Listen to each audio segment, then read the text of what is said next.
여러분 안녕하십니까. CRPS 전문적으로 다루고 있는 김경남 변호사라고 합니다. 금일은 근로복지공단이 CRPS 사건에서 그 심사한 결과를 다퉈볼 여지가 충분하다는 점을 제가 설명드리고자 합니다. 사례를 통해서 말씀드릴 것인데요. 오늘 사례는 근로복지공단이 CRPS 추가상병 심사를 하면서 그 요건 미달로 불승인 처분을 한 사안에서 그 피해자분이 행정소송을 통해 가지고 뒤집은 사례입니다. 즉 승인을 받은 사례죠. 이 사건의 피해자분은 높이가 한 3m 정도 되는 공간에서 근무를 하시다가 추락을 했습니다. 이 떨어지는 과정에서 허리하고 다리 대퇴 부위에 상해 다발성 골절상을 입으셨습니다. 근데 요양을 하고 있는데 이분이 원래 입은 부상 부위에서 갑자기 불에 타는 듯한 통증이 느껴지고 해당 통증으로서 일상생활을 제대로 영위를 할 수 없고 그래가지고 본인이 확인을 해보니까 주치 선생님이 이거는 CRPS 증상에 부합한다 라고 해가지고 CRPS 진단서를 받아가지고 근로복지공단 측에 추가상병 승인 신청을 했습니다. 그랬더니 근로복지공단에서는 이거는 우리가 CRPS를 인정하기 위한 조건들을 갖추지 못했다라는 이유로 불승인을 했습니다. 자, 구체적으로 살펴보면 근로복지공단에서는 총 CRPS를 인정하기 위해서 총 4개의 범주를 제시하고 있는데 그 4개의 범주 중에서 3개 이상의 범주에서 증상이 나와야 되고 2개 이상의 범주에서 징후라는 것이 나타나야지 CRPS 인정해주고 있습니다. 자, 이 4개의 범주란 뭐냐면 첫 번째로는 감각 이상, 두 번째로는 혈관 운동 이상, 세 번째로는 발한 이상, 즉 땀 분비에 이상이 발생했다는 것이죠. 네 번째로는 운동 이상이 해당합니다.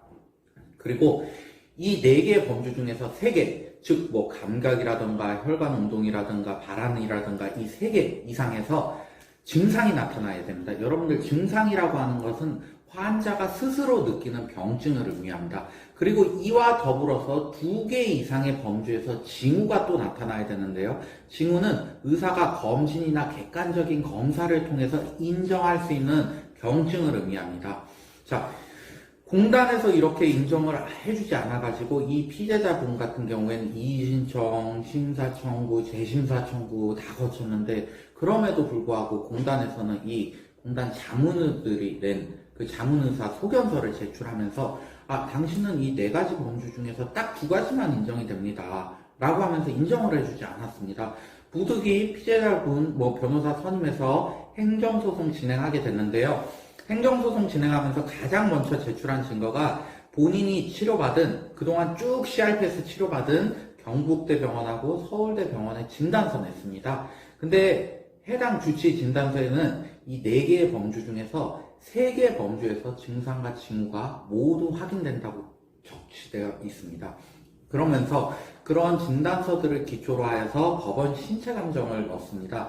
자, 원고 측에서는 본인이 CRPS에 해당한다고 주장하고 피고 측에서는 우린 해당하지 않는다라고 주장하죠. 자, 그럼 법원에서는 그걸 판단하기 위해서 객관적인 의사를 선정해가지고 자, 의사 선생님 당신이 한번 봤을 때 이 사람이 CRPS에 해당합니까? 라고 평가를 내려달라고 해서 법원 신체 감정이 이루어지죠. 자, 법원 신체 감정위는 이 사건에서 체열도 촬영을 해보고 본 스캔 검사도 해보고 정량적으로 감각 기능 검사도 해보고 또한 발한 축삭 검사도 해보고 또한 골밀도 검사, 근전도 검사, 골 스캔 검사 이런 검사들을 쭉 해봤습니다. 그랬더니 4개의 범주 모두에서 증상과 징후가 나타났습니다.